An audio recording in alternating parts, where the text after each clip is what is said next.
Whaatawaina o ngangana. O lau ngangana, o se vaenga pita sili tawa i te tonu o siangani. A wā ale aisa ngangana, e le mawhai lava o na whaatinoina siangani. Ale aisa ngangana, e le mawhai o na ieni putu ngā nuu, e te tonu matai e whasoai, ma whetau talatalai. Ini mata upua lea e mai tonu o nuu, e le ngatai leo tonu e ka lesia, ma lea tunu.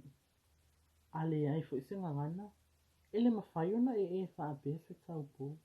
Ua whata lunga, whata lalo, ua pa ia lea so, ua pa ia fufu.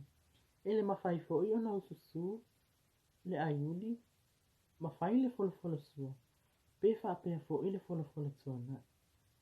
O launga ngana fo i, o si mea tō tino tā ualea, e te tau ona tātou te wina ma.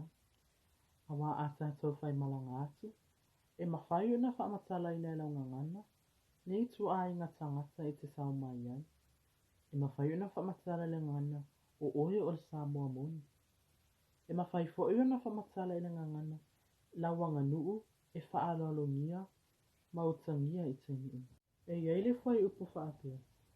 E mawhai e tangata o nawe esili tama i tonu tama. Ai le mawhai o nawe esili Samoa i tonu ma tangata. O lea, ia tātou teu i la tātou ngangana. Ia tātou whaaloalo.